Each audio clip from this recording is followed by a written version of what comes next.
Good afternoon. Welcome to this meeting of CS Bars. At this time, I will ask for roll to be called to establish a quorum. Certainly. Paul Kramer.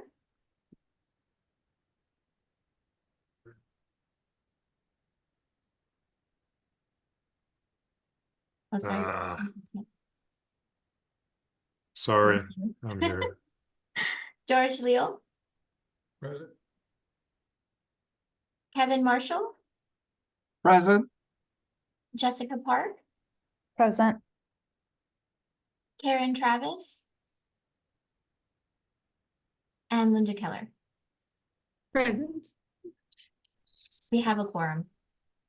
All right, so we have a quorum. Thank you. Next, we'll turn to public comment.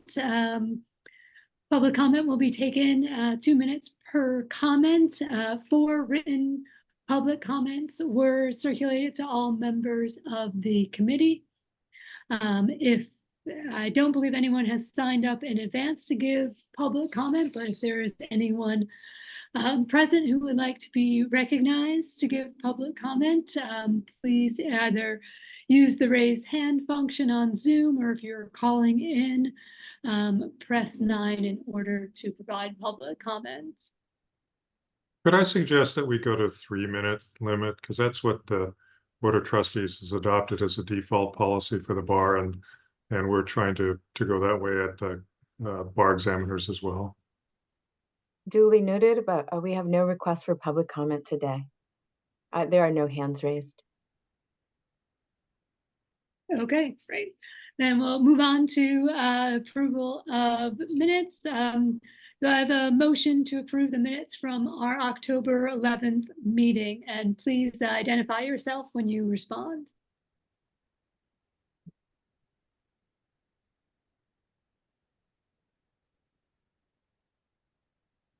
Kevin Marshall, move to approve. This is Jessica Park, and I can second. Okay, great. Thank you very much. Go to a vote on the minutes. All right. Paul Kramer. Yes. George Leo. Yes. Kevin Marshall. Yes. Jessica Park. Yes. Karen Travis. Linda Keller. Yes, thank you. All right, All so right. the motion passes. Okay, so moving to the chair's report, I would like to welcome back Paul Kramer as a member of CS Bars. He has previously served. He is returning to the committee as he resumes the role of Ed Standards Chair. I also want to note that Della Justice, public member, has resigned from CS Bars. Applications are open for CS Bars, so I want to encourage anyone watching to apply online. Check out the information. Applications are being accepted for both current vacancies and fall vacancies for accredited and unaccredited law school deans. I believe we're also still looking for suggestions with regard to a public member, or I should say for applications. So if you have any connections there, please feel free to refer them to the opening. Everyone is frozen on my end, so I want to check to see if you all can actually hear me. Still I can. can hear. Okay, I thank can hear you. Thank you very much. With regard to the piece I wanted to add with regard to the chair's report, I wanted to draw attention to the State Bar's recent law school profile report, which is found on the State Bar website, that examined trends, performed a comparison of ABA, Cal accredited and registered unaccredited schools, including Bar Pass based solely on the first time July 2022 pass rates. in-press reports. Leah Wilson has indicated plans for further investigation of the findings. So certainly encourage everyone to check that out. And I hope that CS bars can be a part of future conversations with regard to that. Finally, I wanted to note that there are 2 items that are going to be special set to be reviewed first. That is item 3B, the discussion of the timeline for implementation of the first-year law students exam in the multiple choice format, as well as a recent development regarding the opportunity to participate in the bar exam features experiment in the coming year. So we have Amy Nunez here today to take on those 2 items. So I will turn it over to her. Thank you, Dean. Hello, everyone. I am going to share my screen to highlight. I'm sorry, Teresa, were you going to share the PowerPoint? Sure, it's up to you. I'm happy to share it. Okay, thank you. That would be great. Give me 1 second to pull it up. All right.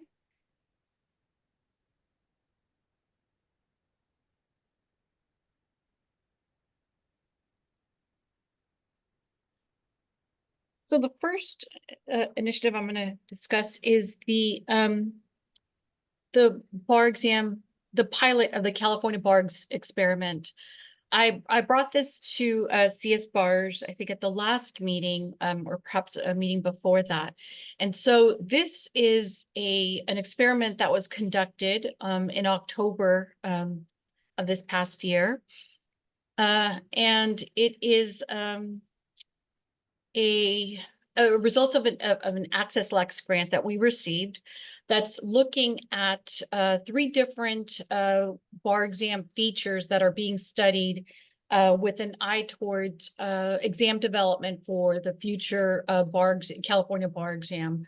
So we're looking at 3 different variables to look at the impact on performance of different subpopulations. We're looking at the amount of time allocated on the exam on different exam question types. So in this case, for the pilot, we're looking at the allotted time on multiple choice questions and on essay questions.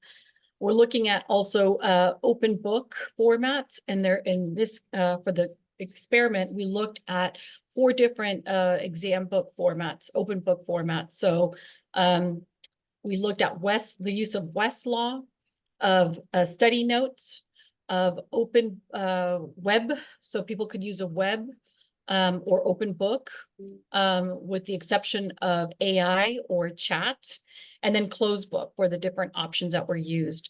For the actual experiment, the other bar exam feature we're looking at is looking at the impact of remote versus in-person modalities, and the impact of that on subpopulations.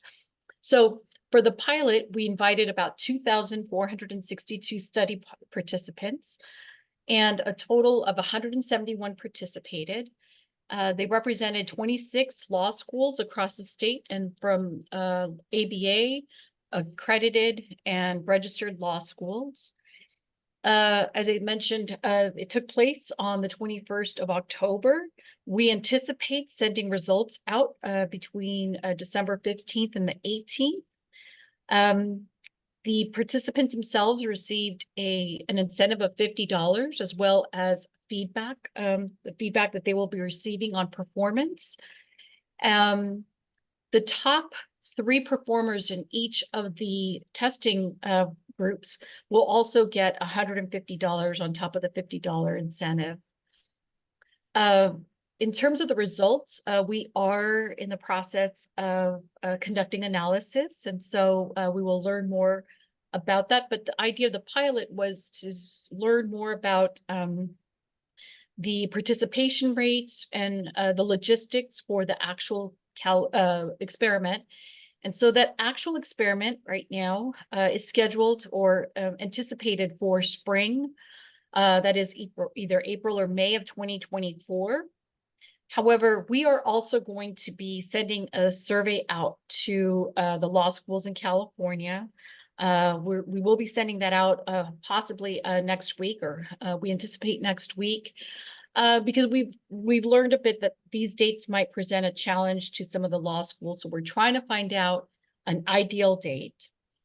We also want to learn a little bit more about what incentives would be helpful, because as you can see, in terms of the number of study participants that we extended an invitation to and the number that we received, it's a very big difference. So we're trying to find ways of incentivizing this for law school students.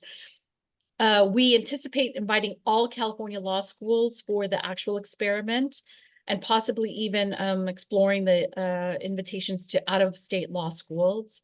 Our goal for that project is 2,000 study participants. And so we are welcoming ideas on how to increase participation.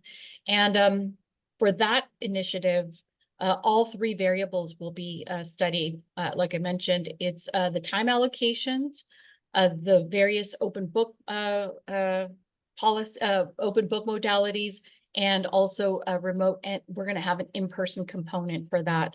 We didn't have it for the pilot because we kept our pilot small, but we will be doing the in-person component for the actual experiment. Yeah, so with that, I'll open it up in the event that anybody has any questions about the this initiative.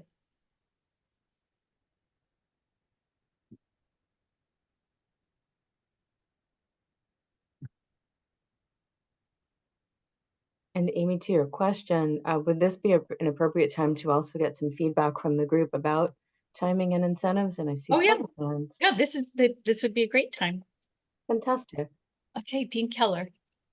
Thanks. Yeah, just with regard to trying to increase participation, is it feasible to have, at least for the remote, and potentially depending on how the in-person is done for that as well, to have a longer period of time within which people can take the test? Because I can imagine that your choice, if you are locked into one particular day, you might be less likely to do it than if you're told, okay, you need to devote X number of hours, but it can be in 3-hour blocks across this 5 to 10 day period. Or I don't have a great sense of how exactly it's administered, so I don't know if that's feasible or not, but I think that might help increase the number of people for whom it's feasible to devote the necessary time.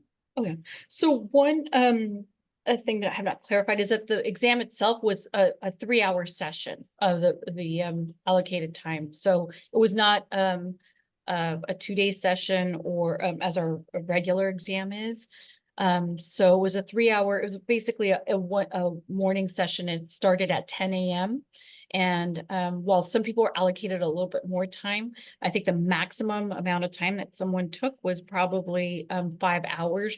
And that was because they had testing accommodations. And so so somebody with testing accommodations that included like double time ended up taking their full allocation. But it is a 3-hour commitment. But what you're suggesting, Dean Keller, is the possibility of just making it having more than one time slot available for applicants. Okay. Yes, yeah, exactly. I think, I suspect, knowing many of our students, that at first it sounded really good, but then when it actually came to participating, they were like, oh, but I have other things to do that day, or I should be doing this study, or what have you. That giving them more options might help. Okay, thank you. All right, Dean Park. I just had a question. I think that addition of remote is quite significant between the pilot and actual. Is there an anticipated impact that will have? Just because I see that goal of 2,000 study participants, is the thought that adding that remote piece of things, it's going to increase those available for the study? So I want to clarify. So for the pilot, all of the participants were participated remotely. Oh, okay. So for the actual BARGS experiment, the remote is going to be a variable because we're going to have some participants in In person. person or remote. Okay. Mhm. Thank you. Yes, now that fills that in better for me. Mhm. Hmm. Then I'm sort of curious how the goal is 2,000 steady participants. Is that more in terms of outreach and inviting, or is it, you know, Well, yeah, we will, when we invited to this 2462 study participants, it was approximately, I think, 16 law schools. So our goal to invite all California law schools means about 50 law schools. So okay. so that way it'll help us get to our 2,000 study participants, hopefully. Okay, thank you. That was Mhm. helpful. Yeah. All right. Dean Leal, hello.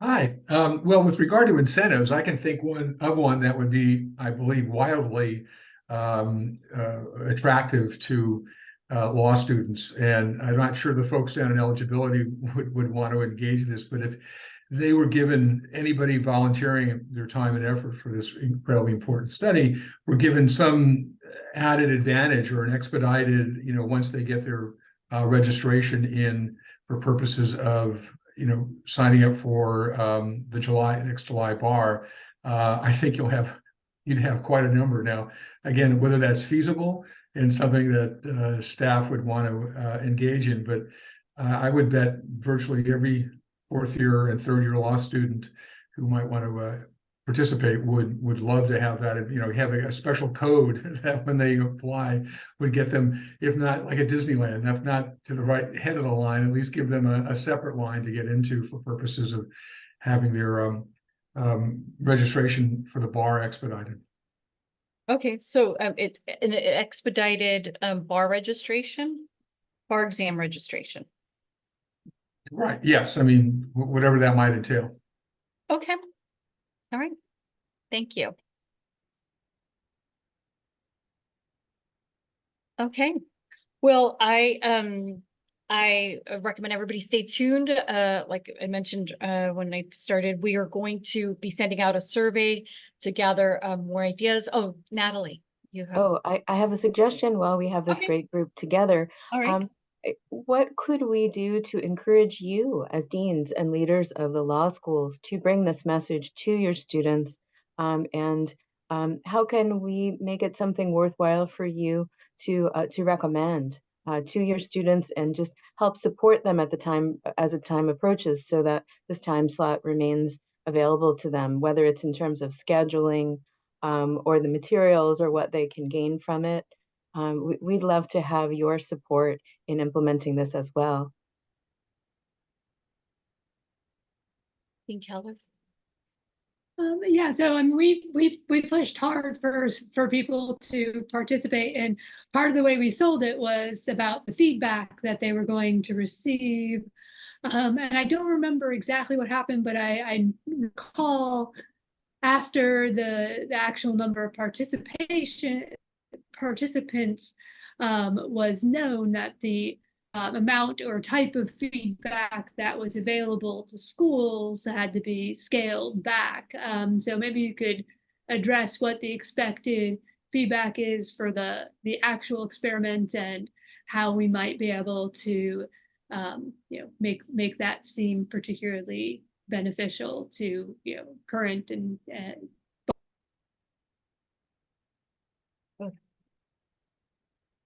bar, those who are about to take the bar and beyond.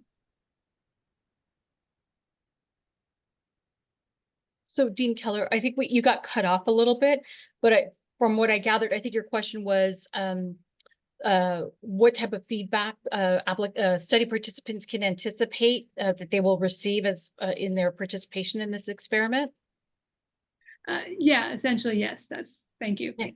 So aside from a score, applicants will get feedback on the level of responsiveness that they provided in their question. So it goes a little bit beyond what an applicant would get in a general bar exam. So there are 3 separate categories. It's about, I wish I could pull that up right now. Give me 1 second. So it gives a little bit of a more comprehensive background on the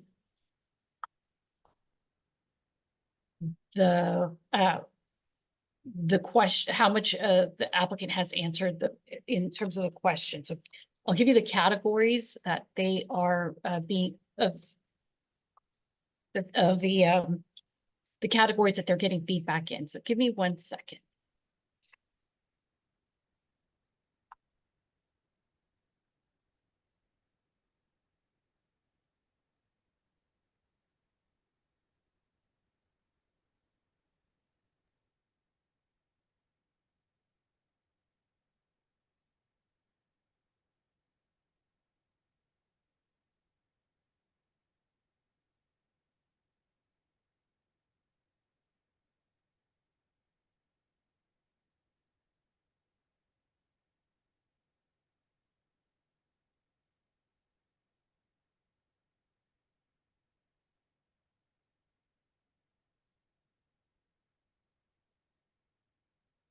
Sorry, it's taking me a minute to pull this up, but I just want to make sure that, so the feedback that they will be getting is on the level of analysis, the application of laws to facts, discussion, and completeness. So it's 4 different areas that they will be getting feedback on. And how much of that would they get normally? None? None, they get a score. And so that is for the written portion. Is the entire experiment just on the written portion, or are there additional multiple choice that are part of it as well? There's a multiple choice section, yes. So do they get like answer explanations when they receive their score for the multiple choice? For the multiple, they get this, for the multiple choice, they just get their a score. Okay, thanks. Sure. All right, Dean Marshall. Yes, thank you. We were really excited and remain excited about this study and that you're doing this. And I was really quite surprised at such low participation rates myself. But I guess I'm not thinking at that student level. I'm thinking at a more statistical intrigue level. So I want to help and do whatever we can to help make this thing work. I want to second Dean Keller to the extent that, and I don't know, did we message to the students the feedback that they were going to get as much as we could have? Did the state bar do it? And then, of course, I know I didn't, but we could follow up on that. I just don't recall that message out there, because I think that's huge and is attractive to a student, to give them kind of a preliminary run and see where they find themselves in the bar exam cosmos. So I second that in terms of a way of trying to get participation. I will throw in anecdotally, while our registrar was excited about this to get the participants as well, one day she called up jokingly and said, our students are getting a stipend for this, but I should really be getting a stipend. And it was partially joking. There was joke in it, but there are administrators out here in the law school cosmos that maybe we could do something to incentivize that liaison in some way. I don't know. Of course, our registrar was going to do it whether she was incentivized or not, but it was I clearly heard, and it seemed reasonable. Okay, yes, thank you. Good suggestion. All right, Dean Park. I just want to mention, and it could be different at other law schools, but at a online unaccredited program, it's actually preset what each student is doing each week.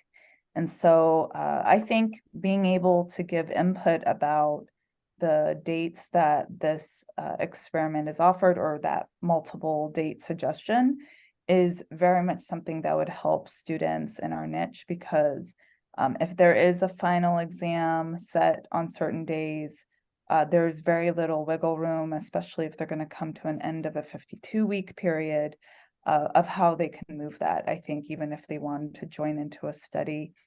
The other part of it that I was curious about is just what is being explained to the student in terms of what to anticipate in terms of time, in terms of the testing instrument. And I think with some students, if they can sort of get that in a summary and sort of make a decision on it quickly, it's very helpful. But I feel like if they are left wondering about sort of the hidden time spend there will be, that could cause them to hesitate to participate in a pilot. It might be different with the actual California bar exam experiment, but perhaps even the usage of pilot with this experiment could have made some students think, oh, there's some time spent that's to be discovered with this. And I think as much as it's communicated out more upfront, that's not going to be their experience. I think you might see more sign up. Yeah. So yeah, the students were, or the study participants were given schedules, and so they had a sense of the time commitment. Also, the composition of the exam, meaning like the fact that it was comprised of essays and multiple choice because of the start time for each of those. So yeah, I think they were pretty informed about the format and the timing. And did that come at what stage? Did that come like upfront with the, what they would have been announced about, or did it come if they kind of express interest and receive that? So the invitation gave them an overall sense of how long the exam was. As we got everybody registered, they got enrolled into a specific experiment group. And that's when they got a precise schedule, because the experiment group is scheduled them into a specific schedule. And so that probably came out about at least a month before, if not between 4 and 3 weeks before the exam date. And then probably a week before the exam, there was another reminder about the method for getting the passwords. And they also had to, much like the bar exam, had to download the exam software, take the mock exam, and get their laptops ready. So it was very similar to the bar exam. So simulating all of those steps. Okay, thank you. All right, Dean Leal. Yeah, with regard to the actual questions that will be used in the experiment, are they coming out of the bank of essay questions that would have otherwise been used on an actual bar administration? Because if they are, that's an incentive to my students to get a good look at what actual bar CBX essay questions look like, and other than the ones they've already seen that are posted. But and also with regard to the source of the MBEs that would be used in the experiment, where are they coming from? I can't speak to the exam content for security purposes, but yeah, I just can't do that. But they are exam very close to the bar exam. I'll just say that. They're CBX-ish. And that our same state bar psychometricians are working with us on the experiment.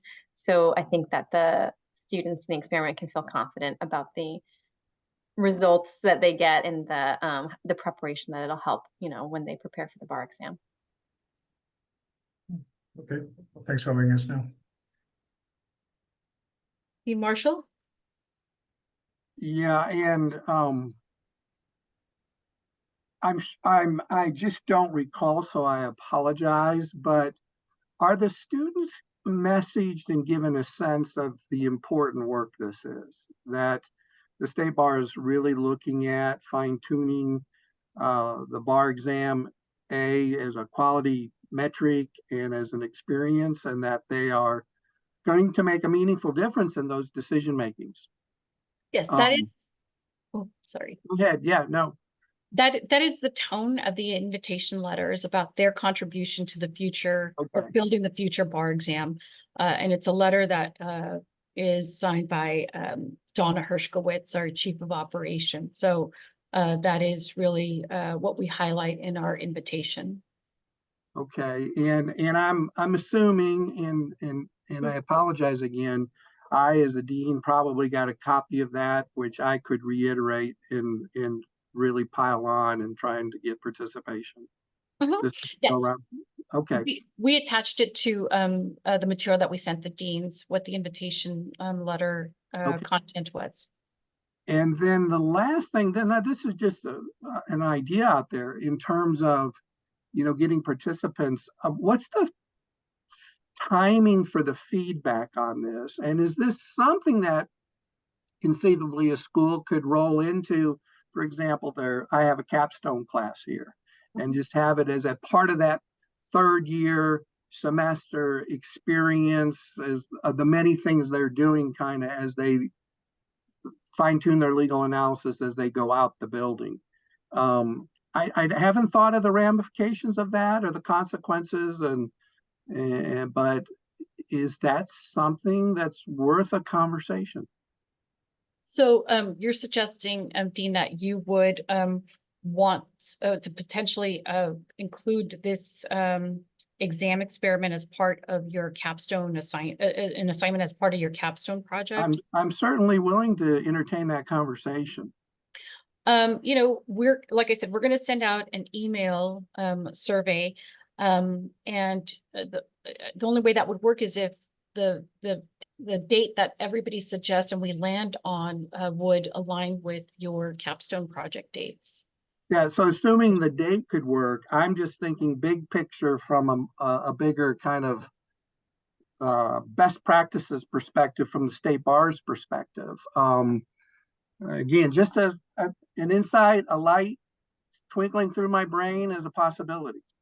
And I think, Amy and I can send the messaging out to the CS Bars group. You can help us make sure the message is strong and incentives are good to send out to the students.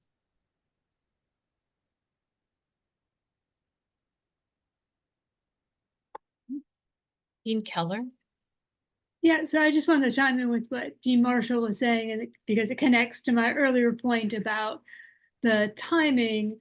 So, we had December grads who were, already focused on bar prep in a particular last semester course, offering them extra credit or building it in as a participation assignment or something like that was not really feasible, because we inevitably would have some student who had a very legitimate reason not to be available for that one date and time. So I think the more flexibility, the more it opens up the possibility that schools might be able to build it in some way, either then or later, into perhaps a post-bar prep support, which goes back to Marshall's also mentioned, like, when do they get feedback?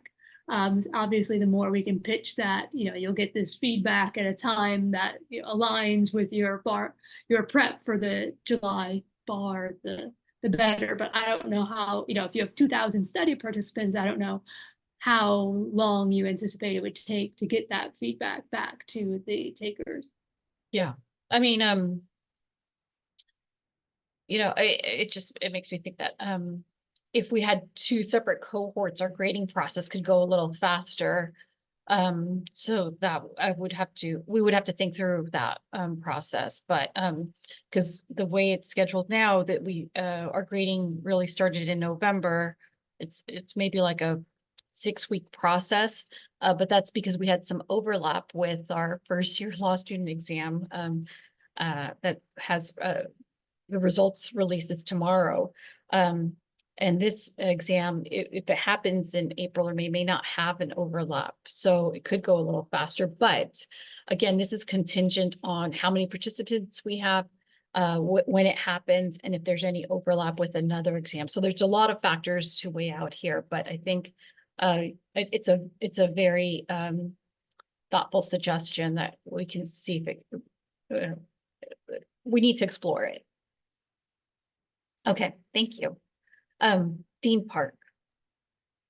Just because Dean Keller was commenting on Dean Marshall's comment, just want to maybe defer to Dean Marshall in case he had something further to say that was on that thread. My comment's going to kind of go a different direction. So. Okay, thank you. Well, again, now I have another little inspirational thought. Maybe you could prioritize, if we thought this had legs, where we could get a couple of schools might commit to put it in their capstone, you could prioritize the grading to that capstone. Not so much that we would need that grading back for the final grade in the class, but it'd be nice if we got that feedback in the class. Certainly if they got that feedback, post-class, at the beginning of their bar prep for July, that's still going to be a really value-added piece for them as they recalibrate for the July study. But, I'm kind of getting excited about the idea that maybe, like I said, prioritize. If you get a school that says, look, we've got 50 students in this capstone and we're going to do this, maybe you could prioritize the grading on it. Mm-hmm. Yeah. Okay. Thank you. Just sort of to comment on that a little bit and then to just switch to another question. Something at our law school that we like to offer are definitely writing workshops or practice opportunities. And some of those are, in an academic course as academic support, but some of them are independent of that or something offered to alumni. So I like this idea of thinking about the timing, but timing it with when it's most likely for graduates to want some sort of all-play practice opportunity.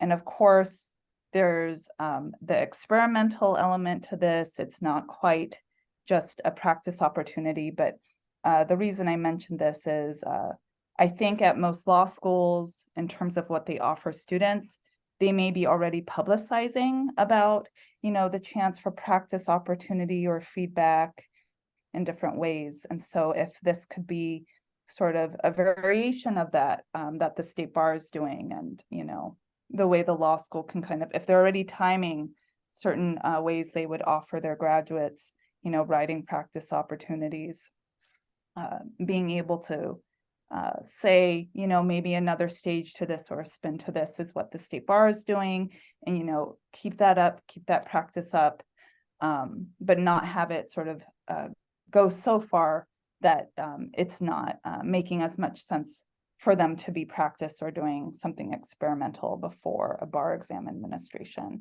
Those are just some different thoughts about timing. The different direction I wanted to go was just something I did not think about, but actually I'm recalling something that Steph had mentioned, and it might be going to something that students won't necessarily say or express worry over, but perhaps, and I don't, forgive me if this is covered already, but maybe there's an element of sort of data privacy for students too, just in terms of maybe a better way to describe it is like, what are all the ways this study is really being used? And am I getting into something where, it could be used in a way that would be a disadvantage to me later, or I'm making a negative impression with, even though it's an experiment, but I wouldn't know that up front. So I don't think there's something like that going on, but I do want to comment that because sometimes that's sort of a more, that's almost like a more stressful thought a student goes through in general about data privacy these days, I think, and not really knowing sort of the end to where their data is going or how it's being analyzed. So really going to the effect of perhaps in that upfront invitation, maybe that kind of reassuring or clarifying language about really what is the scope of this data going to, where can the student not to be expected to be impacted by it later, that sort of thing. Yes. And one of the things that we made clear in the invitational letter too is that the performance or participation in this experiment does not have an impact on whether on the California bar exam. So we noted that I think in the invitation, and we may have expressed it one more time in the next follow-up letter. Great, thank you.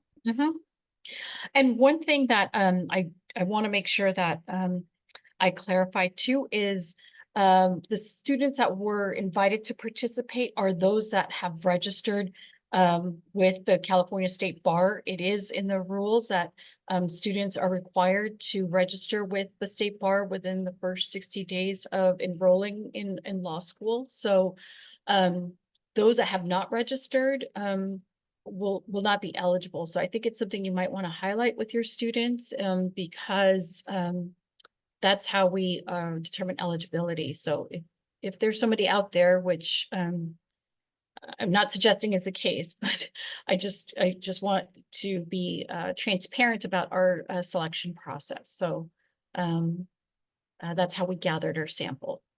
And then, Amy, I think it's the first 90 days. First 90 days, sorry about that. No worries.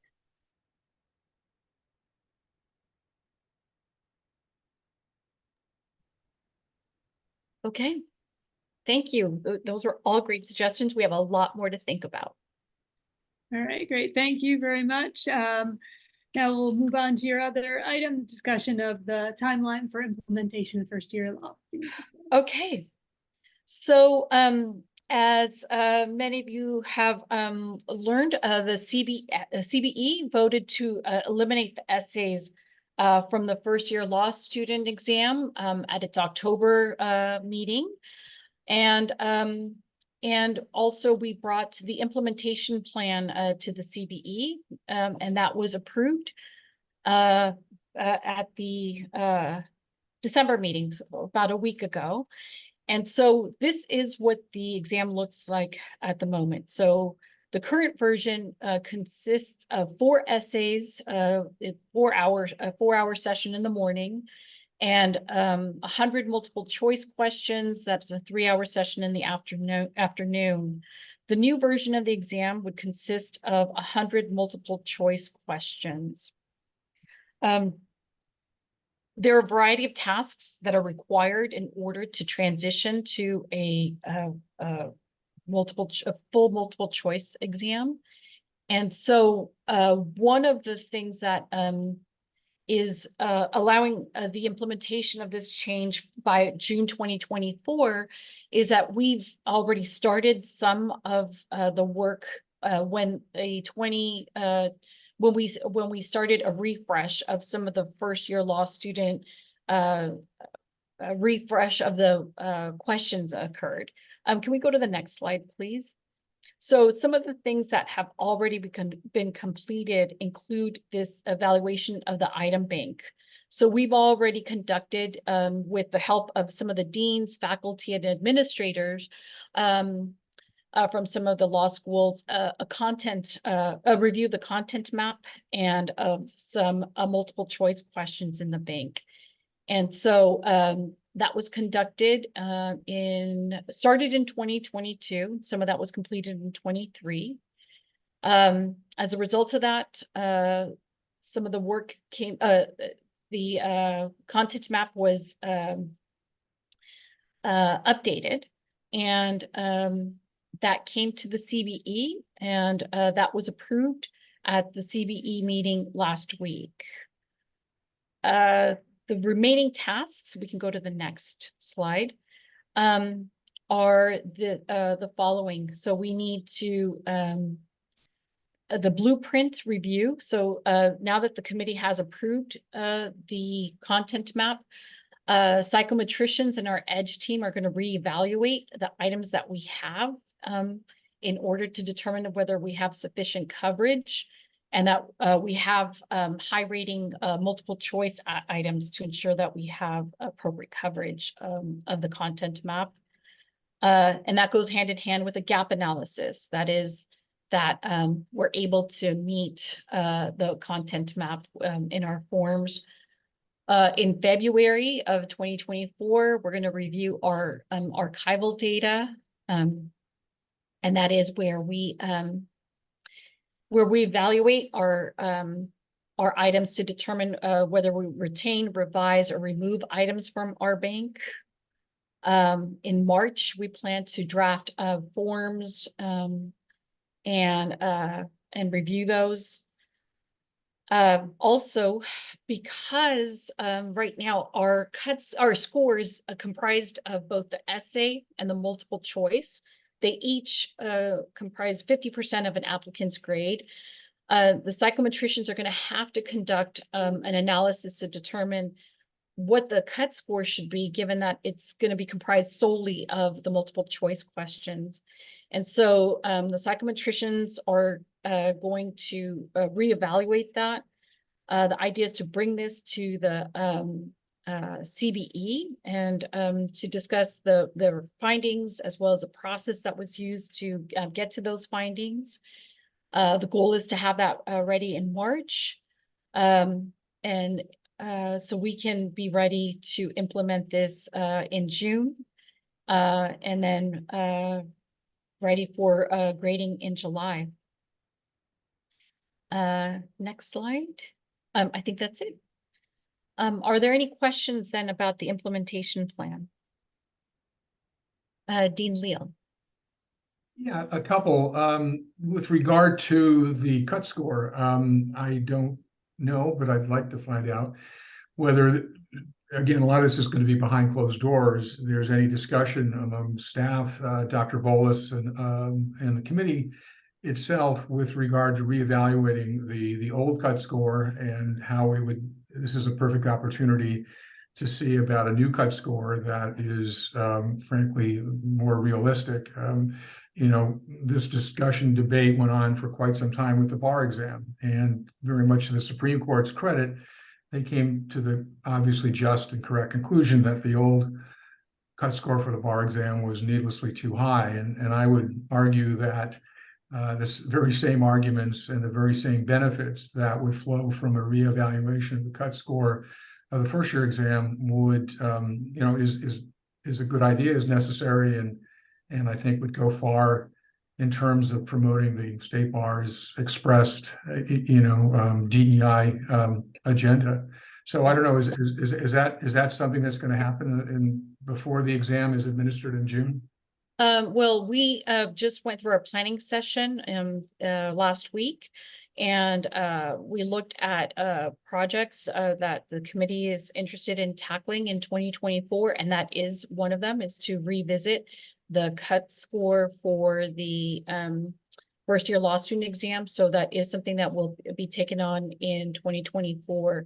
So whether that will happen before June 2024, I don't know if that's the case. We have a lot on our plate at the moment, but it is something that is in the work plan for next year.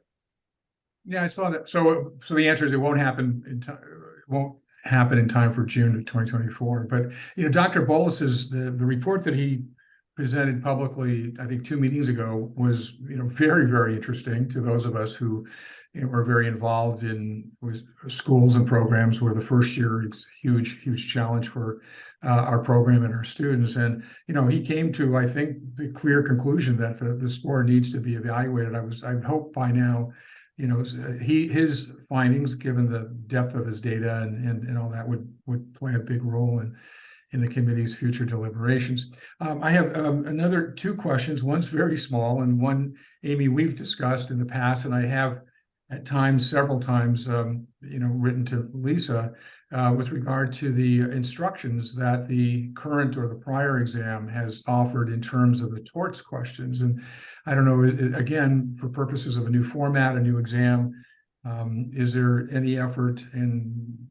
discussion with regard to removing what I have repeatedly tried to point out, I think, is a incorrect and an erroneous instruction in terms of in the negligence field, having students apply comparative, expressly not apply comparative negligence, being told to apply contributory negligence, which for all of us who teach torts is, a huge issue. So I'll just make that, request again, and hopefully that would be looked at.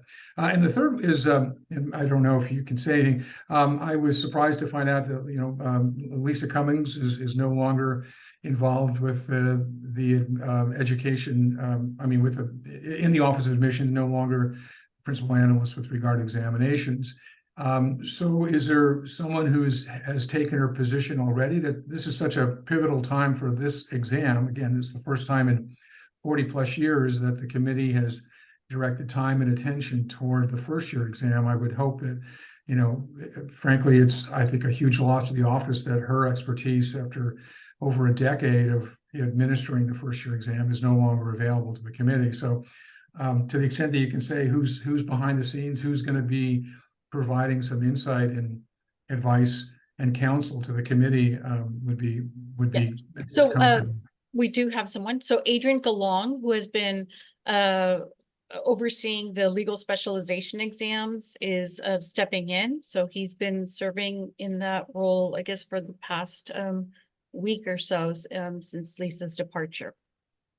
Okay, but he's new to the first year exam. This is his first professional contact with that particular exam or the that bar specific exam.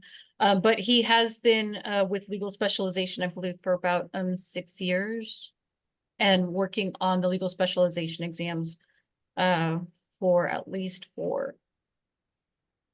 Is that temporary or permanent though? His assignment. He's in an interim role at the moment.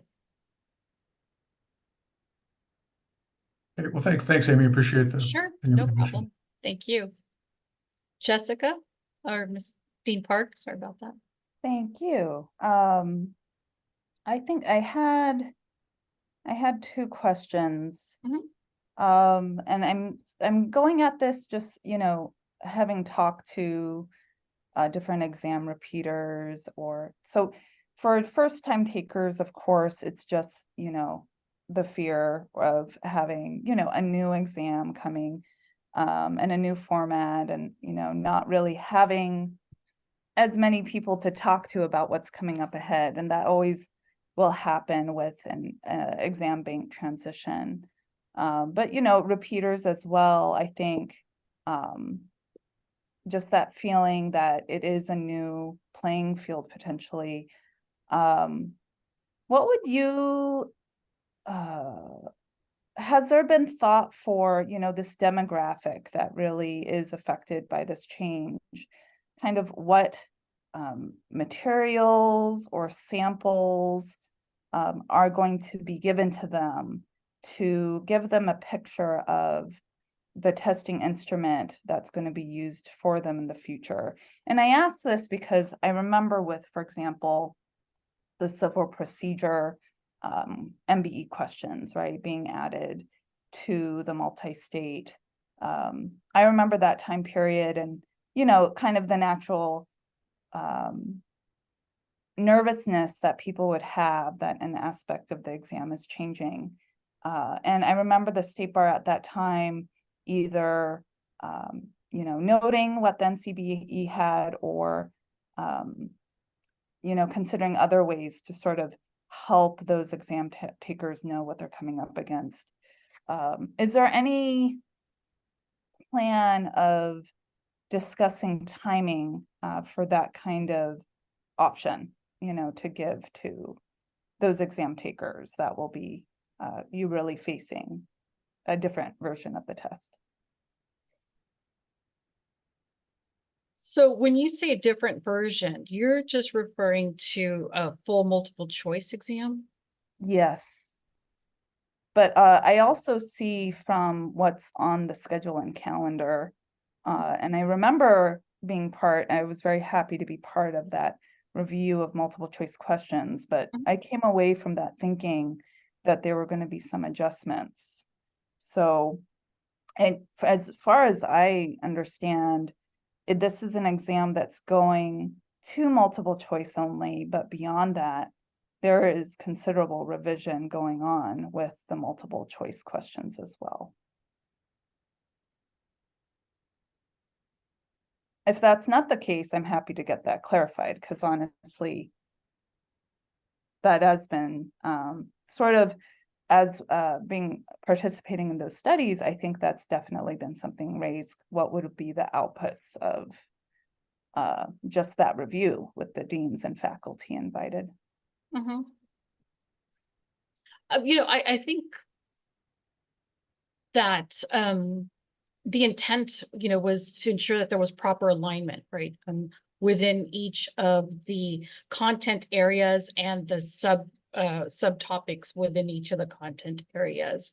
And so part of that review was ensuring alignment, and when there wasn't, removal or modifications. And so in that sense, you know, the classifying this as like as a huge shift in the exam, I don't think that's what this is. I think if anything, it's just ensuring that our questions match the content areas. And that's what's going to continue now that the content maps have been approved by the committee. So I don't think it's I wouldn't classify this as a huge deviation from what the multiple choice questions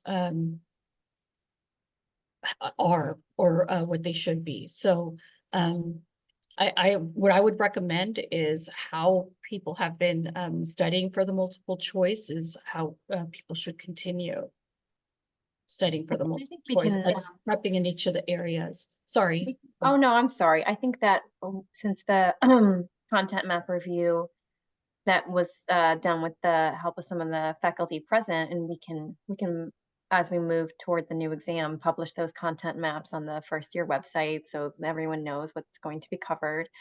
And then I believe in all the multiple choice sessions, the feedback from the faculty present was taken, and how we've been moving forward with the multiple choice questions that we've been either pre-testing or testing in the live exam as well. So Thank you for that. Thank you for that. I did have a second question, so I'm so sorry, but I will get it out of the way for Dean but Leal. Dean Leal has his hand raised now. Just kidding. Just kidding.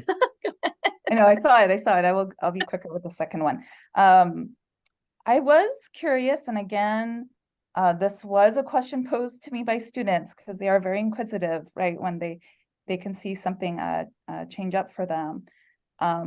But they were wondering about just different contingencies to look out for as we're going through this period. And I remember from the State Bar meeting, which I did not get to attend fully, but I attended portions, sort of that mention of there's ways the momentum of things rolling forward could get impacted in February. So just I think with Supreme Court feedback or approval, and it wasn't super clear to me. I think that was a very, very packed meeting and even a packed sentence, what I was listening to. But just, I think my question would be, you know, are there certain contingencies that make sense for exam takers or law schools affected by this to kind of be aware of on a calendar? Or is it not helpful to kind of think there are, you know, certain external factors that might be at play to watch out for?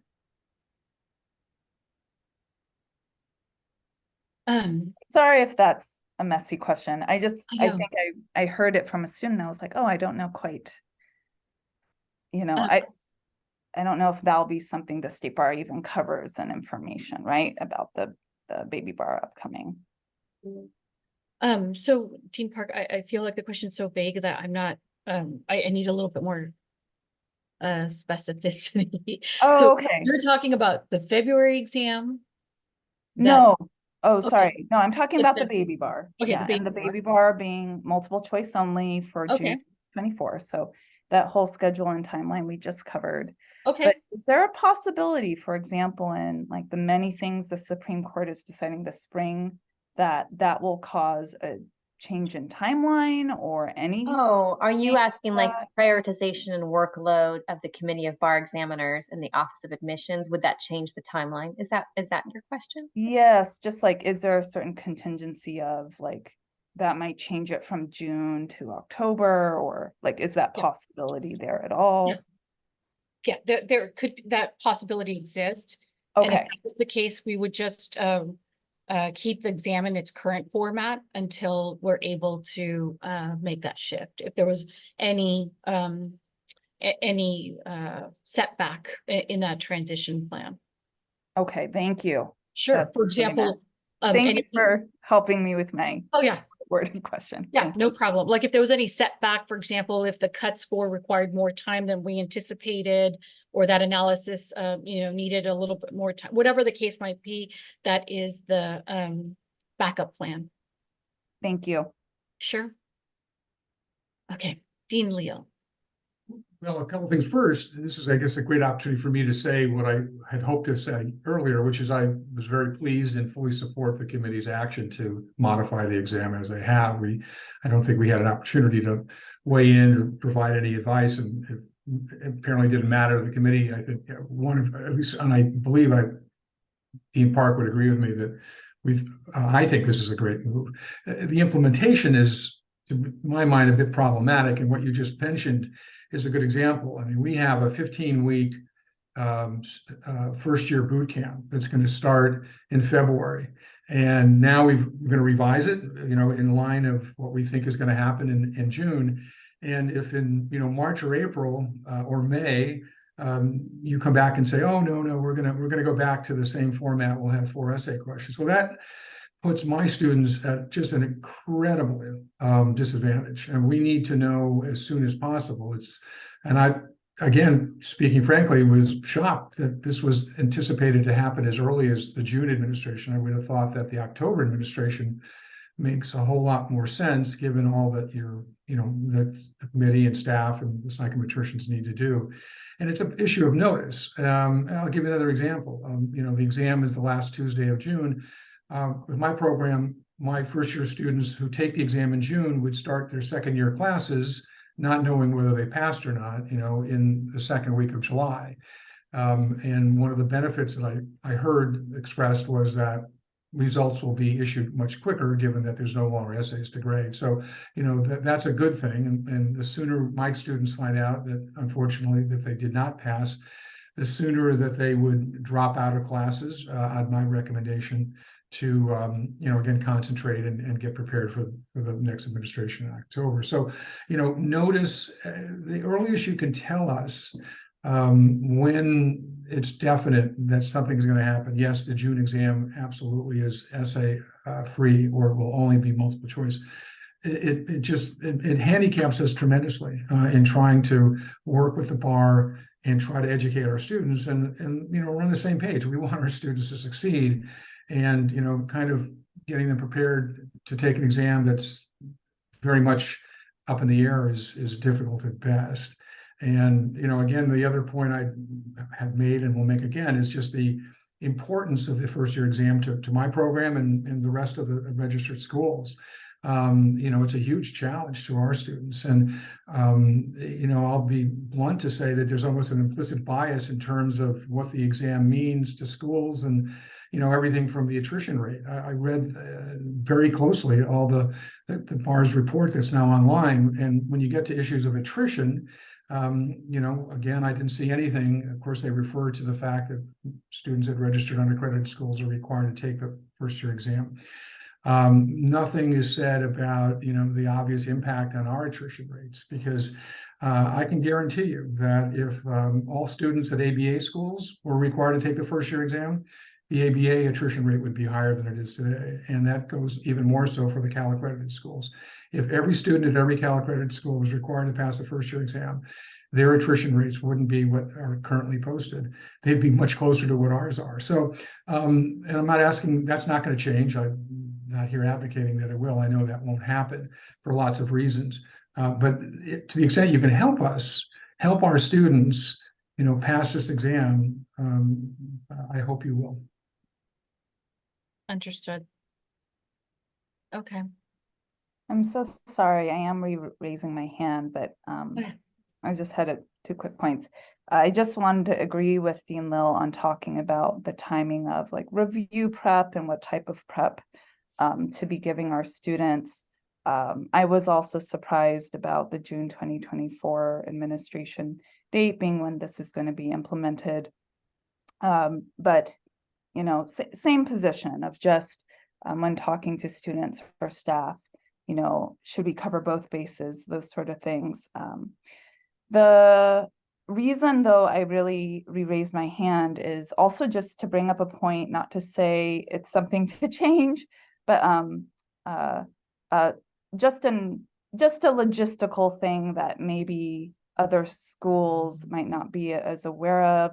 But the fact that the two administrations of the baby bar are in June and October, right? Not necessarily equally spaced throughout the year, but just practically very close to each other in a certain quarter of the year. I certainly, and this is another topic, but I certainly hope as we are adjusting this exam to be better and to be working with the demographic that we have, perhaps there can be consideration of like not calendaring those administrations quite so closely to each other. That was it. Okay. Great, thank you. All right.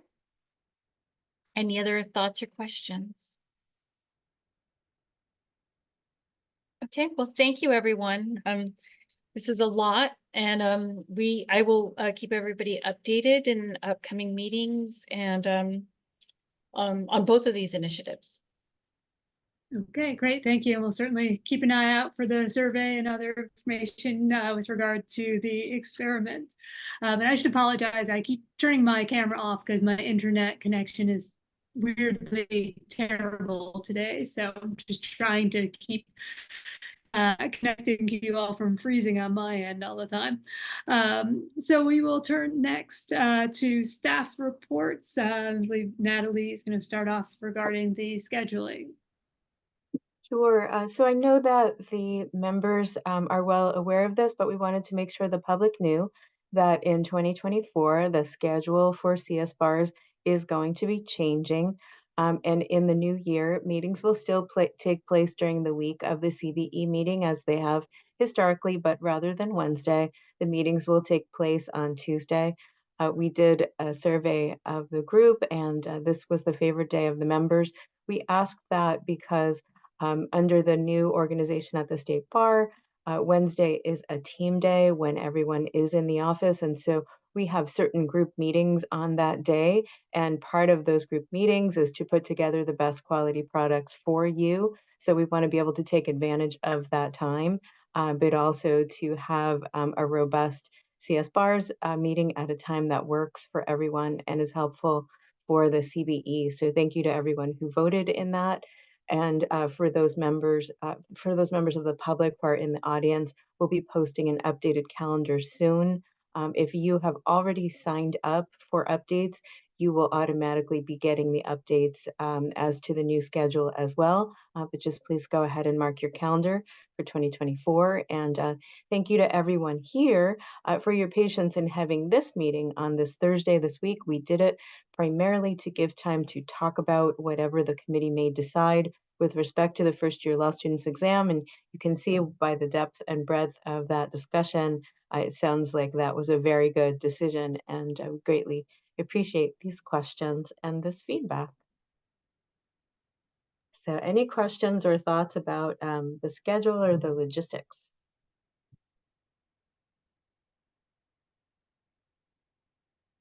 Okay, all right, so moving on to the next topic, as Amy mentioned last week, the State Bar had its planning meeting. This happens every year, once a year. You may remember that in past years, it happened in January, but Last year and this year both, we held it in December. And at that time, the committee thinks about its work plan for the entire year, what new things have come up, what it's thinking about for the future, and begins to prioritize projects. So many projects across all of admissions were discussed this week, this past week, and going forward, the work plan is going to be updated and brought back to the committee in January so they can start to prioritize and set timing. But to give you a preview, many of you may have watched this online, but if you haven't, just to recap, a number of things were discussed. We talked about the law school performance report and diversity profile, which will actually be a discussion item shortly. We talked about the need to update the annual reports to just as a matter of the way that we look at them every year, and also to reflect the full transition of the accredited rules to the new rules. And we also talked about the possibility of revisiting the discussion of mandatory accreditation, in part depending on what is discovered and discussed in the performance reports that are being issued. One of the two was issued very close to the meeting, so it actually wasn't brought yet to the committee, and we'll talk about that in detail shortly. So there are not specific requests yet from the committee, but by next month, I expect that there will be after the January committee meeting. And just encourage you, if you have a moment, to take a look at the recording from last week's meeting. And when I send out the follow-up from this meeting, I will send you the time that is on the agenda in case you have not yet seen it. Okay, so that's what I had regarding that topic. Okay, great, thank you. So recent developments, Cody was gonna give us an update on some of the issues we've been following. Thanks. Great, thank you so much. And Teresa, are you gonna put the Yes. slides up? Okay, if not, I've got them here. One moment.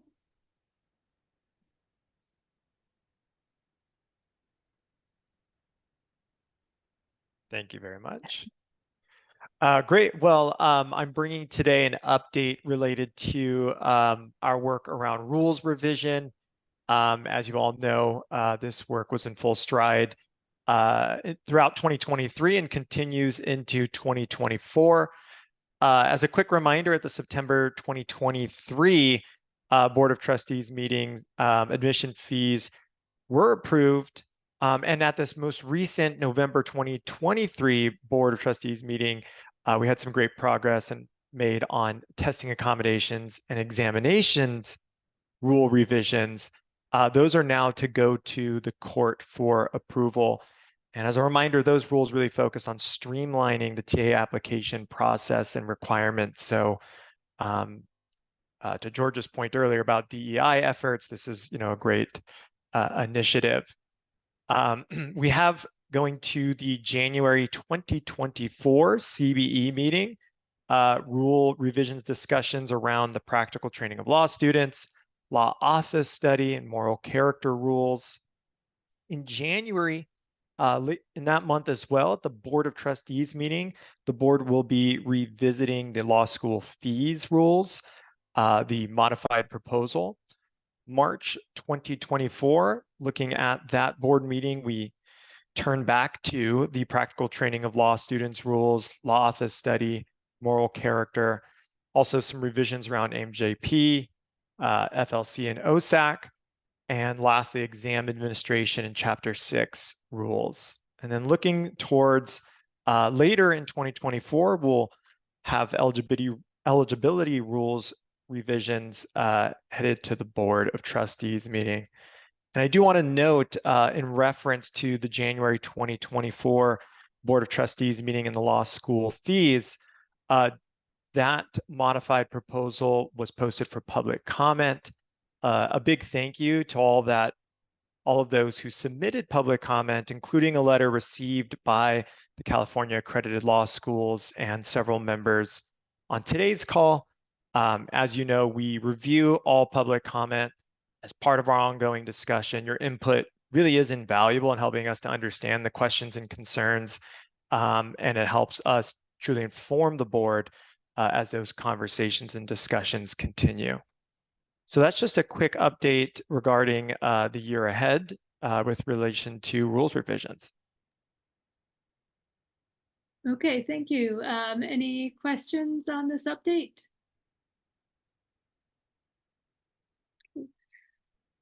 Right, then we can move to our discussion section with regard to options to assist students with timely adding of MPRE scores to applicant portal accounts.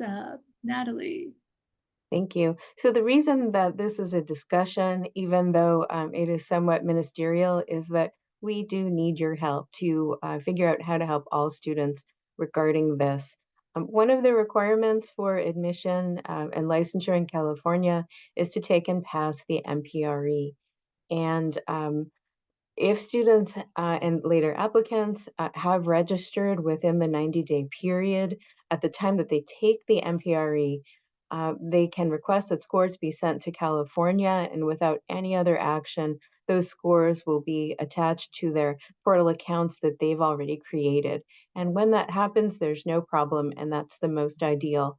So the first thing we would say is this is the, you heard earlier from Amy, registering not only complies with the rules, it will give students access to the bar exam features. It will also make the MPRE attachment very easy.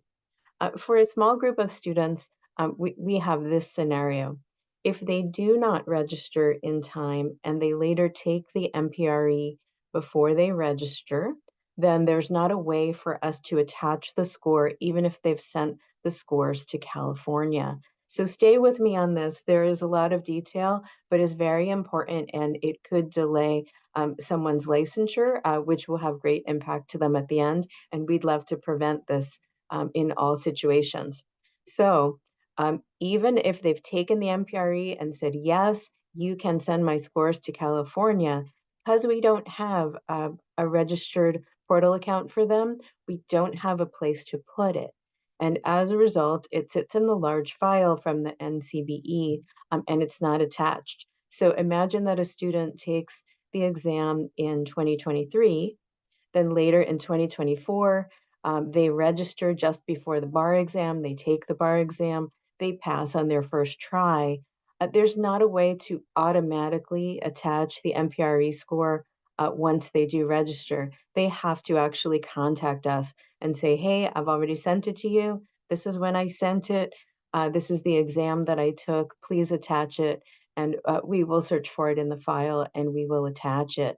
At the time that we get those requests, if we get them when people are trying to license, we get very many at once. People are very excited to license, and we're glad that they are, but we take them in the order that they are received. And so this can impact licensure, and for some people that can impact the start dates for their jobs or the pay rates at their jobs as well.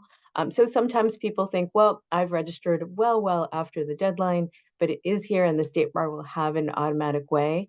But because there's not a live feed between the NCBE, that in fact is not true.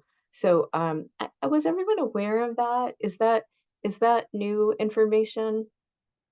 Okay, so we definitely will be repeating this message and wanting to get it out. So it's just another reason the easiest thing to do is have students follow the rules. It's good for them to proactively become used to the state bar rules, to comply with the rules. They'll be doing it throughout all their professional career. That's the best thing. We would also encourage you to put some other touch points in there. And here are a couple of successful ones that we've heard. The first one is by the time of the second term, whether that's the second quarter or the second semester, students should have registered. So at some schools, they ask for evidence of registration before the students are allowed to register for class. And that seems to be a very effective incentive. Of course, folks want to register for class. So that's a great touch point.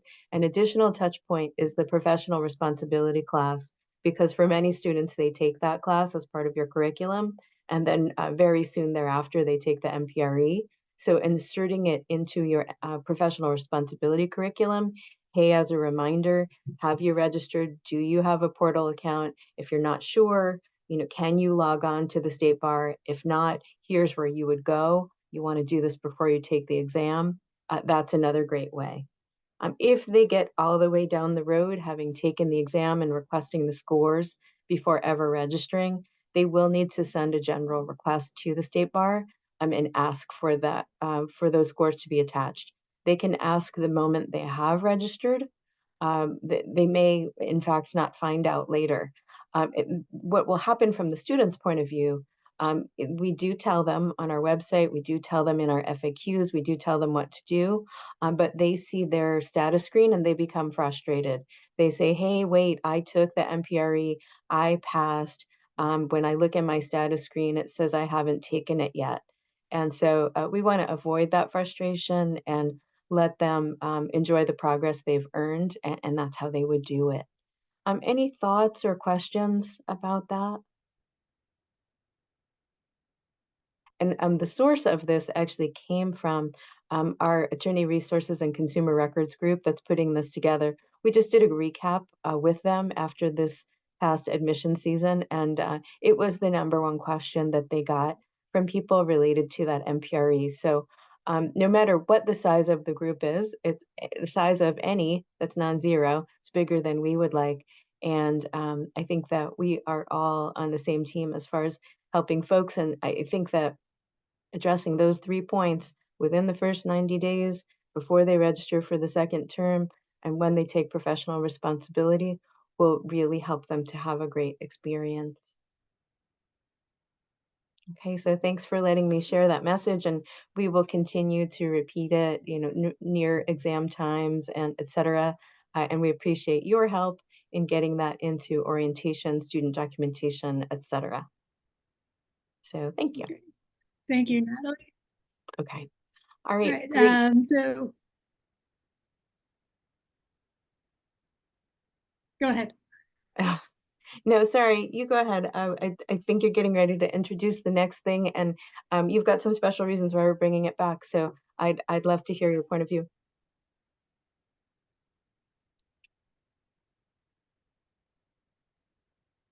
I was sorry if you're addressing me. I was just going to move on to the next item, but if you had anything else, feel free. Oh, no, let's do that. That's exactly what I'm thinking. Okay, great. So next item, we're back to Cody with regard to the research on potential online delivery of the Cal Bar exam. Yeah, thank you, Dean Keller. I'm going to share with members today kind of an abridged version of information presented to the board in November. And just to set the stage, part of today's update is our desire to gather feedback and input from our law school partners. So I'm hoping this can kick off an interesting conversation. So the committee, the CBE, guided the State Bar to explore a one-day remote bar exam model. Our team determined that the best course of action was to explore the feasibility of this initiative, aiming for administration of July 2024. Part of the purpose of this approach is cost savings to improve the Office of Admissions budget position, but also to fully understand how to improve a remote exam delivery model with exam security and testing accommodations in mind. So I think some areas of concern that arose during the remote exam delivery during the pandemic. So I'll quickly just summarize some of our research to date.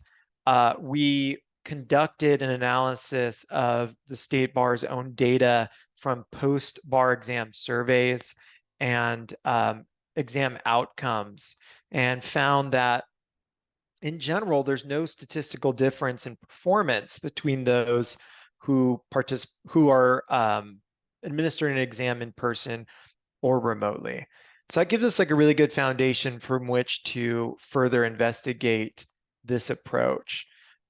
With that in mind, then we turn to answering some challenging questions around what technology is available, what approaches have been tested, So we started engaging other jurisdictions across the country, particularly state of New York, who developed some novel exam delivery approaches using Zoom and kind of a lower tech exam delivery approach, and also started working with other potential partners to explore some novel concepts of our own. One that really started to come into focus was the possibility of in-home proctoring for individuals who are delivered a remote exam but require challenging testing accommodations that are difficult to administer remotely, such as providing a typist or a scribe. Then we shifted our focus to the landscape of the remote exam vendor landscape, and revisited our existing vendors and started to approach new technologies and platforms that offer some different approaches to remote exam and proctoring. For example, dual camera proctoring approach, or a remote testing accommodations platform that allows a typist to be live and present in a live remote exam platform, but not in person. And lastly, we reviewed all of our processes relating to testing accommodations to really make sure that if we did move forward with remote exam delivery, that we had our systems aligned to make sure that it was as least burdensome as possible for applicants. So we presented to the board in November several models. One of them is what we called the reduced facilities model, which is continuing in July the exam delivery approach that we are administering in February, which is 100% in person, but at fewer sites than we traditionally offer. And then we also presented several one-day remote options, one being using our familiar ExamSoft proctoring and exam delivery tools, another being implementing new proctoring and exam delivery tools, and the third being an ExamSoft delivery paired with these in-home proctors that was a new novel approach that we have been researching. So with that in mind, we presented to the board in November a preliminary staff recommendation for us to continue the reduced facilities model in July 2024. The reason being, we felt that additional research into the technologies and approaches would be required to kind of reduce the risk of technological failure, make sure that we fully explored what is available and answered some of those challenging questions. So with that in mind, we are going to go to the board in January with a final recommendation, and that's why today I want to present this update and also open the floor for any feedback from the members on today's call. Just to prime the pump a bit, we're interested in understanding logistical or accessibility challenges that your students may face. Again, we put a certain emphasis in exam security in our research and would love some additional input and insights there. And also interested in understanding how we can pilot some of this technology, similar to the bar exam experiment. That's just a few topics in mind, but I'll leave it there. And if folks have any questions or want to share some feedback, best practices, or any other input, we would love to receive it. This is also a place where we're looking to learn from you, especially those schools that have been teaching, whether for a long or short term, in distance format. What are some of the best practices you've learned, or what are some of the challenges that you want to be sure that we are watching out for as we go forward in this way, as you are routinely giving remote exams in your schools?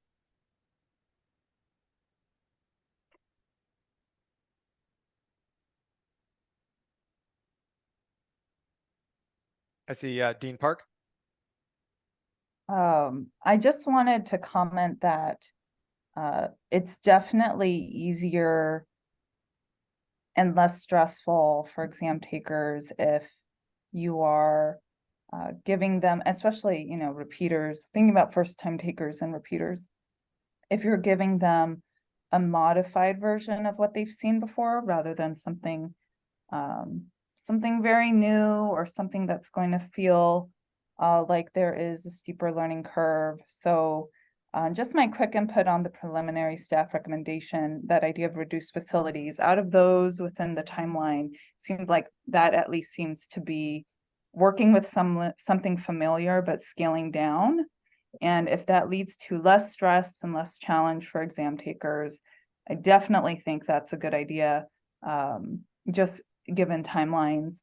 The other thing I wanted to mention was just, you know, it kind of goes to my point about with the baby bar, there's June and October, and with the California bar exam, it's in February and July.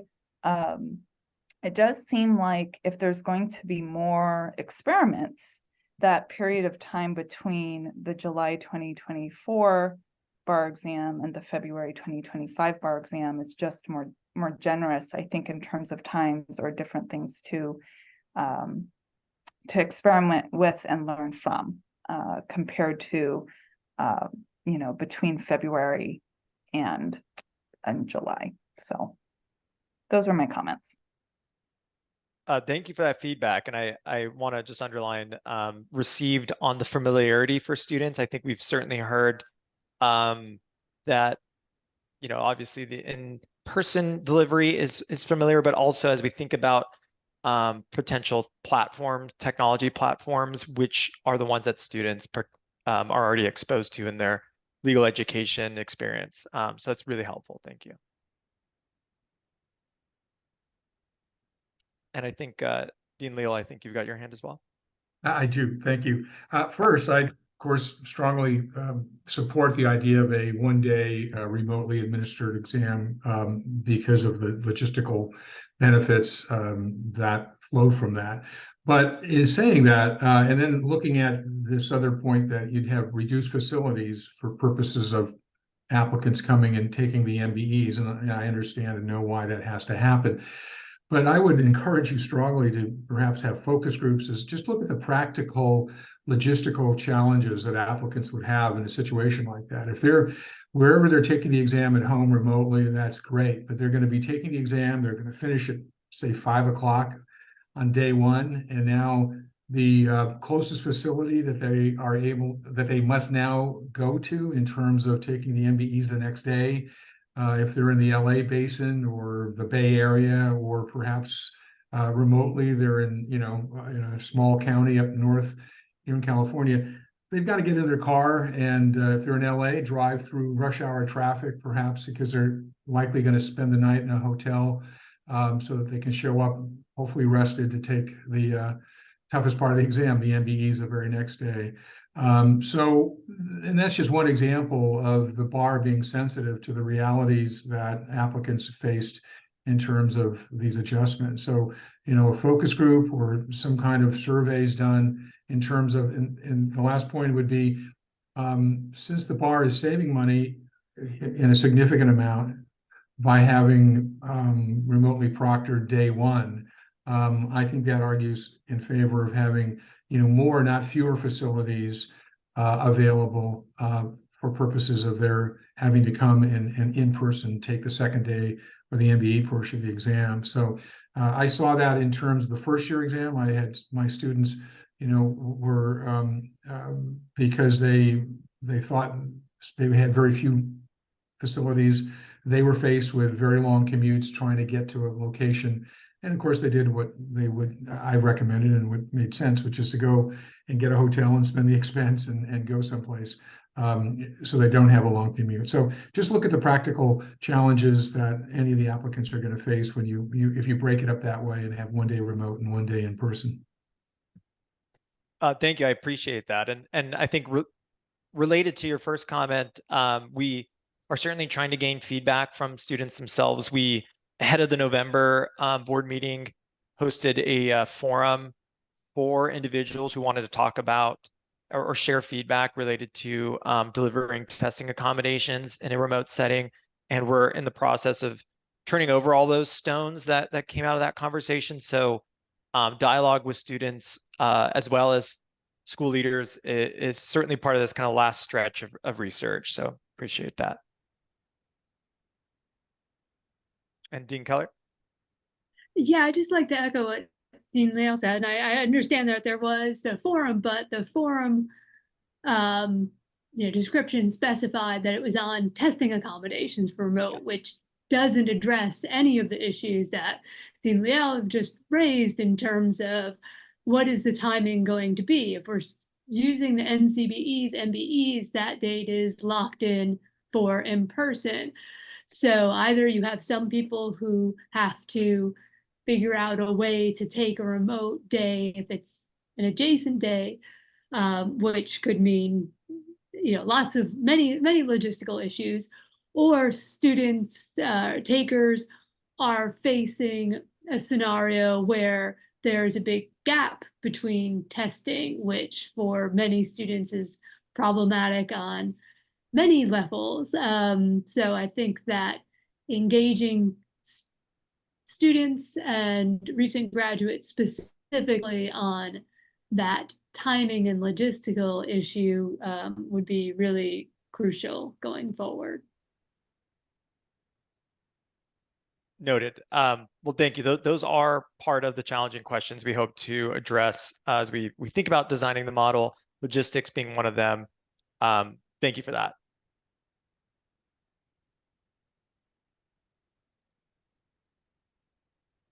Certainly. Are there any other comments or questions on this one?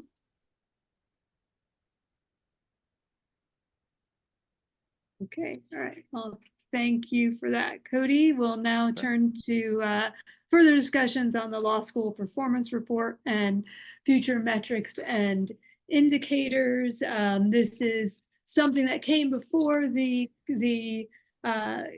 CS bars in terms of the initial performance reports, but I thought it might be helpful to bring it back again and to see if anyone after having had a chance to think about it might have further thoughts, and we might also be able to connect it to the more recent law school profile, which had not come before CS bars.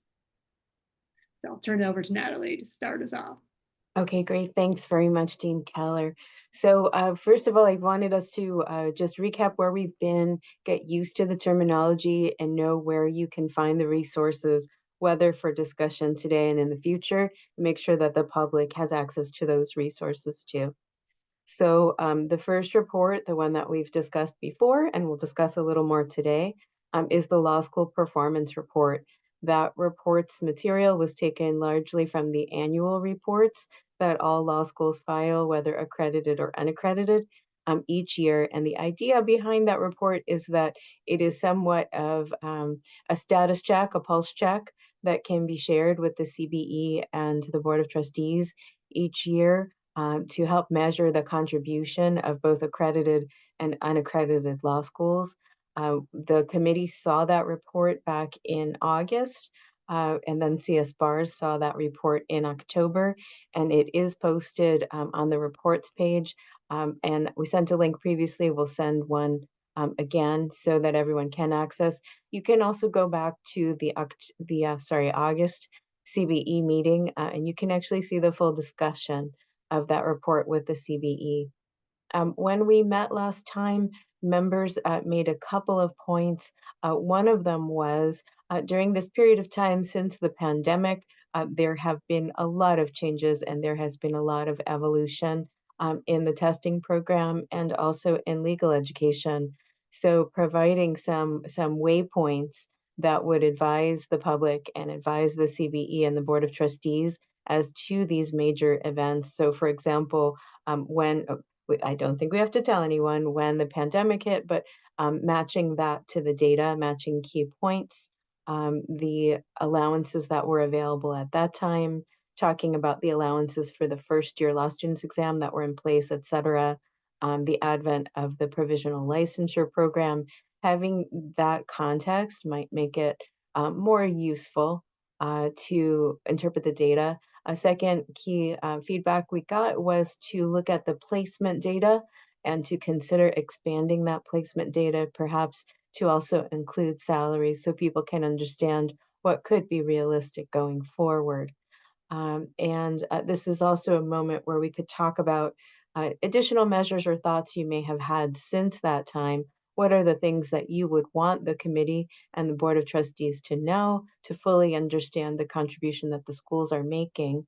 But before we get quite there, I wanted to talk about the law school profile report. So it is a different and separate report. It was released just as the committee was meeting last week, so we did not have enough time to prepare it for the committee. They'll be discussing it at their January meeting. On our press release page, and again, I'll be sending it to you. You can access the press release about it, and you can also access both the law school performance report, first presented in August, diversity profile report just produced now. The differences are that the diversity profile report brings in some additional data, some of the survey and qualitative data. Some of the folks here participated in putting that together. And it's the first very deep dive in some of the demographic data that was provided on attrition that's been expanded a little bit each year. We're looking at first year attrition now, and in the next set of annual reports, we'll look at second year attrition. So these reports are out there. There will definitely be more to come, but it's just a moment to think about where the materials are, how you can think about them, the difference between the two reports. And since then, have there been some thoughts about other measures that we really need to get in front of the committee, or that we really need to get in front of the Board of Trustees? And I know it's been a long day. It's hard to put this one at the end, but this time we had quite a few important and heavy things to pack into one meeting. So I see Dean Keller, I'll recognize you as the chair, defer to you in that role, and I'll see Dean Leal. All right, thank you. Yeah, I will brief. My kind of thoughts are more sort of threshold questions or concerns. One is the reports in terms of bringing in trends that compare ABA to CALS to unaccredited schools seems in many ways like comparing apples to oranges, and that they have very different student bodies, very different views on whether to give opportunities to students who are not already very strong standardized test takers, and without including more information to really put that into context, I think that that can be problematic. The others is obviously understand why bar passage is part of the focus, but at the same time, the bar exams, both NCBE and California, bar exams are being reformed, particularly because of the questions raised and the recognition that timed multiple choice heavy test is not necessarily the best or even a good measure of the competency to actually practice law. And so contextualizing that and taking that into account as discussions go forward and other investigations or data gatherings or comparisons are made, I think would be particularly important. And as I mentioned earlier, I hope that CS bars would have the opportunity to weigh in on that before reports are actually issued in terms of comparative trends. Thanks, Dean Keller. I apologize if I'm looking down. I'm also taking some notes about what we're talking about, so appreciate your indulgence. Understood. Dean Leal. Yes, I wanted my comments kind of dovetail with Dean Keller's, and I apologize. I only had a brief amount of time to review what's on the web now. I was very impressed with the amount of data. It was very interesting reading for those of us who have been around and remember a lot of these schools and looking at the data as reported. But I think that's the problem. There's a lot of data and far too little context. And I think in terms of, again, if the core mission of the State Bar is transparency, I think a narrative discussion and the various key points is necessary to give the public, law students, applicants, or those thinking of going to law school, a better idea of what all this data relates to. I mean, California, I think by all accounts, has the most robust, complex marketplace of legal education anywhere, perhaps on the planet, if certainly the United States. And they need some help to understand. And 2 points. I mean, for instance, the expense of our program at my law school, it's 20% of what an ABA school is compared to the number posted. I think the average cost of a JD at an ABA school is now $174,000. Someone looking at that and seeing and doing the math, it's quite simple, would be, well, why is that so? And what's the difference and what does that mean, basically? And I've already made the next point, and I'll make it again, is attrition. This is, I know in the minds of certainly CBE members and senior staff, is the gold standard in part with regard to whether schools are performing their mission and whether they are providing the sound legal education that they're required to perform. There are all kinds of reasons for attrition, and there's little or no discussion and explanation with regard to programs that are marketed and designed and provided to working adults who are in their 40s, 50s, and 60s, self-financing their education, compared to, as Dean Keller just mentioned, looking at the attrition rates of an ABA school. And of course, the point I've made is the first year exam is some explanation that, what gets lost often, perhaps not unintentionally, is that by law, my program is required to attrit students out. Only registered unaccredited schools operate under a legal mandate to attrit students in that fashion. And there's no explanation of that on that. So we all know that, and we understand that. And we've all been involved for many years in either ministering schools or the regulators and the accreditors of the State Bar. So I would strongly urge that the data is great. I mean, there's a lot of it, but it needs to be put in some serious context for a realistic and, I think, fair and reasonable understanding of what the data really means. Thanks, Dean Leah. And then Dean Park, please. Hi, so I also, like Dean Leal, I could definitely benefit from more time to go through, but I did appreciate some notation about historic enrollments for the unaccredited law school category. There's definitely been a shift in who's been in that category, and that can impact the type of statistics, even from year to year. So I did see that, and I did appreciate it. I know it's hard to communicate information without loading it down with context, but some of that is helpful when it is part of what is going on. I also wanted to mention as well, and this is just something I consistently say, just with the distance learning unaccredited category, that there is this continuous study rule at play. It's certainly something I try to talk about, disclose, let students and admins know that they're getting into when they're choosing into the program.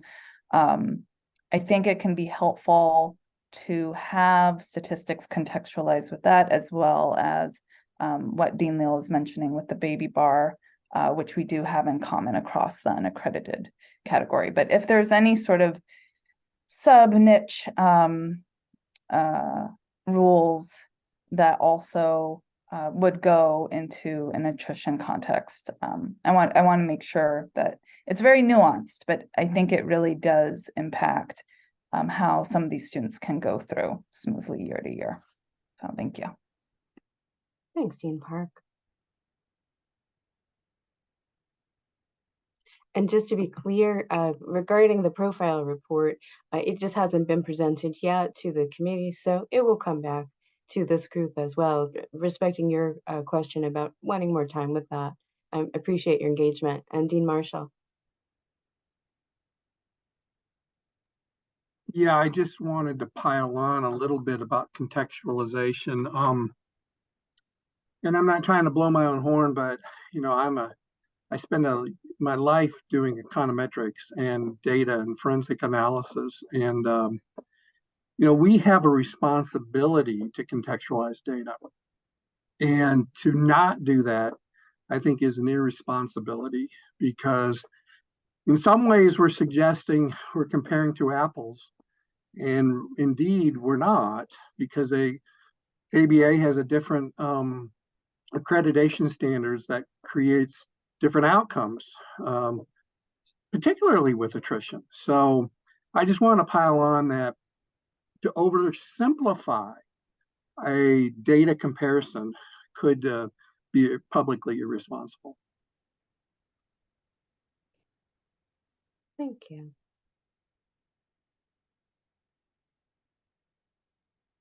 Another thing that we tried to make clear in the report too is just movement between categories. There's been an unusual amount of movement in the last several years, and pointing out the difference between a change in a particular category and movement between categories, part of that context.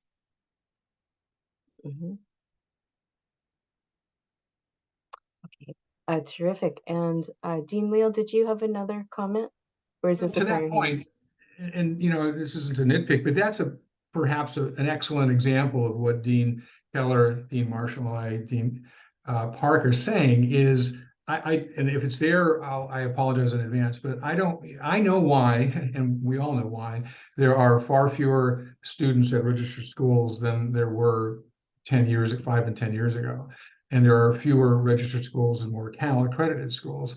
But I don't think there's any explanation on the web right now that provides any, again, contextualization to explain that, for instance, when a Concord went from as it had been a registered unaccredited school for decades, and now very much to its credit is now a Cal accredited school, given and the enrollment numbers are there, when they were enrolling thousands of students, there's going to be an immediate impact on the number of students who, of course, are now in registered unaccredited schools. And the same true for Northwestern California University, very much to Dean Clancy's credit.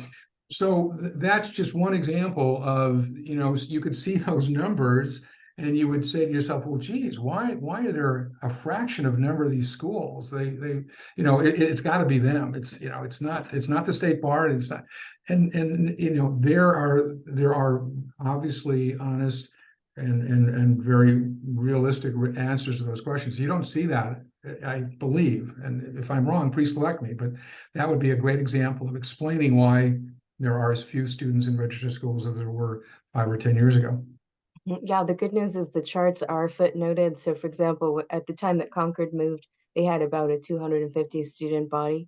And so moving to accreditation immediately removed those students and placed them into the accredited category for those that decided to transfer. We also saw. I get that, and if it's in a footnote, okay, but not everybody reads the footnotes. Why wouldn't there or shouldn't there be a paragraph to some narrative that would catch the reader's attention to understand the sea change that took place when the committee rightfully accredited Concord, St. Francis, and Northwestern University California School of Law. So there's some history here that no one but us folks that have been around the block quite a number of times would know that. And again, I think it's helpful. And to Dean Marshall's point of view, and I appreciate his comments, I think it's the duty of the state bar to provide that kind of transparency and explanation beyond what I have found. And I'll go back and take a close look and see. All right, thanks, Dean Leal. Any other thoughts? Dean Park. I just had a question, and I apologize. I mean, I know we're going to revisit, but I was just wondering, with the bar exam passage data, was there also provisional licensure, comparisons between the 3 categories or things of that nature? Because I think as we're sharing about these different things for law schools, the comment of there's a lot of there's a lot of things that are happening that are, impacting the data in certain ways, but aren't necessarily bad, can actually reflect, how the law schools are really working with their students to find the means to get into the profession in more flexible ways, especially during the pandemic. Just want to make sure there's a way that's highlighted. Yeah, and I think going forward, that is probably something that will be highlighted more deeply. So looking at these reports, they were largely the 2022 annual report data and bar passage data going up to July 2022. So it was a little bit early as far as that, but we certainly will see more impact of those programs and the modified PLP program in particular. So I would imagine that that will be certainly added and highlighted. Thank you. Mhm. Okay, great. Dean Keller, do you have a comment on this topic? Yeah, just very quick, just to follow on that, my recollection, and I did also look at relatively quickly, but my recollection of the trends report was that it isolated simply one July 2022 first time taker CalBAR pass rate, which, if you had picked October 2020, would have looked very different. And so I think that is, something along with who's eligible for PLP, how does that factor into changing that, I think is, additional information, as well as I said, looking at the student body, the number of students, what support is provided for students, what are the barriers to entry at certain types of schools, which then, along with the standards, as Dean Marshall necessarily has impacts on the outcomes. I think, bringing all of that together, I think would be very important. And I think I would like to think that, we as deans of these schools who are looking at this all and thinking about this all the time may be able to provide some, helpful ideas on how to manageably provide context, and to make it clear that this is not an apples to apples comparison, and to come up with ways that are more meaningful information and more understandable for the public who doesn't know, the level of detail that we do. And particularly toward that end, thinking about how you yourselves communicate that with prospective students, understanding the rights, responsibilities, challenges, performances at the different types of schools. If you think you have a method that is a really good way to share, we definitely love to see that too. And I love to be able to bring that to our ORS group to include in future reports. Yeah, Well, sure. Dean I was Keller, gonna say, I was I'm just sure going to many of say, us can have you have ideas. impressively packed many topics into this 2-hour meeting yet again, right on time.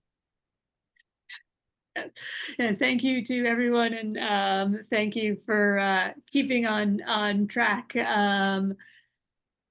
throughout this meeting, and appreciate all of the information and comments.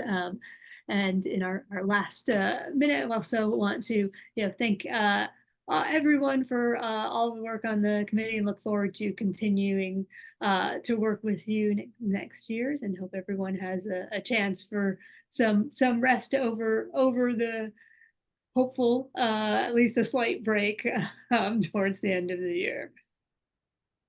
Thank you, everyone. You. Thank you all. Thank you. See you in 2024. Bye-bye.